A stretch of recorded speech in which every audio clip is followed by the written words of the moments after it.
റമദാൻ അതിൻ്റെ പുണ്യങ്ങൾ പ്രത്യേകതകൾ നമുക്കറിയാം.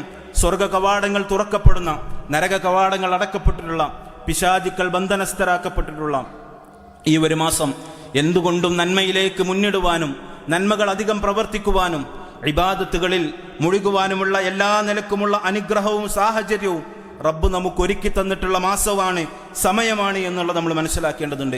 നരകമോചനത്തിന്റെ ദിവസങ്ങളാണ്. നബി സല്ലല്ലാഹു അലൈഹി വസല്ലം റമദാനിനെ കുറിച്ച് പറഞ്ഞ ദീർഘമായ ഹദീസിൽ നമുക്ക് കാണാം. ഈ പറഞ്ഞ പ്രത്യേകതകൾ ഒക്കെ നബി സല്ലല്ലാഹു അലൈഹി വസല്ലം എണ്ണി പറഞ്ഞു.